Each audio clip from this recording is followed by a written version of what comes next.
way that animals have chemical substances that control growth and development, so too do plants. A plant growth regulator, or PGR, is a chemical compound that signals growth and development in plants. Also called phytohormones, PGRs regulate plant functions such as flowering, seed production, plant metabolism, and ripening of fruit. Plant and animal hormones are similar in some ways. For example, in both plants and animals, hormones are compounds that are active at very low concentrations. However, a major difference is that in animals, hormones are produced in glands and then transported throughout the body in the circulatory system. In plants, there's no full organism transport system. Therefore, some plant hormones are found only where they're locally used, while others move throughout the plant in the xylem and phloem. In general, hormones control plant growth and development by affecting the division, elongation, and differentiation of cells. Some hormones mediate shorter-term physiological responses of plants to environmental stimuli. Let's take a closer look at some of the roles of the main plant hormones. Auxin is a plant growth hormone that plays several roles. It controls root growth, bud formation, and fruit maturity.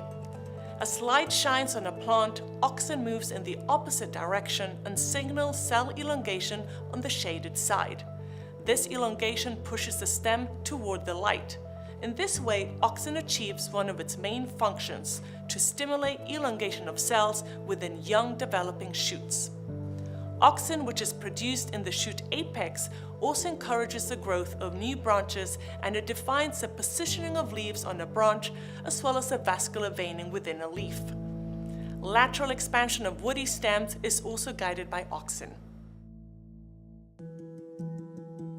Abscisic acid, or ABA, is a plant growth hormone that controls dormancy and leaf aging. It is a stress hormone synthesized when plants face environmental stressors, and it encourages dormancy in buds, underground stems, and seeds, particularly when plants are faced with drought or have become waterlogged. ABA prevents water loss in plants by signaling guard cells surrounding stomata to close. The hormone also encourages roots to form at the locations where the stem is cut or broken. It prolongs dormancy and induces flowering in some plants. Applications of ABA are helpful to crops because they can encourage the closure of stomata, thus reducing the need to constantly irrigate crops. Cytokinin is a class of plant hormones that influences tissue growth. It affects cell division and the formation of new plant organs, such as roots and shoots. This hormone is synthesized in the apical meristems of roots and moves upward through the xylem to other plant parts. Two important roles of cytokinins are delayed aging in plants and promoting plant repairs when leaves, branches, or stems suffer injury. Because of its anti-aging effect, florists use cytokinin to keep cut flowers fresh. Gibberellin is one of a class of plant hormones that regulates stem length, seed germination, flowering, sexual expression, and leaf and fruit ripening. Gibberellins, also known as gibberellic acids, affect plants in a similar way to auxins. They encourage growth and, if uncontrolled, will cause plants to grow too tall to support themselves. The primary role of gibberellin is in internode growth, the area of plant stems between nodes. While auxin promotes branching and height growth from nodes, gibberellin signals the need to lengthen stems between nodes.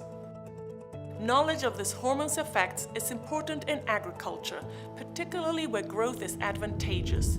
Taller stalks of sugarcane from added application of gibberellic acid bring a higher profit to a farmer than shorter stalks. The last plant hormone we're going to look at is ethylene. This is a plant hormone that controls ripening of fruit.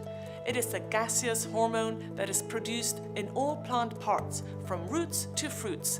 Ethylene is most closely associated with ripening and aging. It speeds up the aging and decay of plant matter, or senescence, and stimulates abscission, the natural separation of flowers, fruits, or leaves from the parent plant. It also encourages fruits to ripen. Seeds, buds, and storage organs come out of dormancy because of ethylene. While ethylene allows fruit to naturally ripen, it is also used commercially to encourage artificial ripening of apples, mangoes, and bananas that are picked early for transport purposes. Ethylene is also essential for a process called the triple response, which is the reaction of a plant shoot to avoid an obstacle to growth. This triple response gives a plant shoot the ability to avoid obstacles, such as stones, cement, or thick tree roots as it grows. The triple response slows stem elongation, thickens and strengthens the shoot, and initiates shoot curvature that makes the stem grow horizontally. Once the stress is removed, ethylene production ceases and the sprout begins growing vertically once again.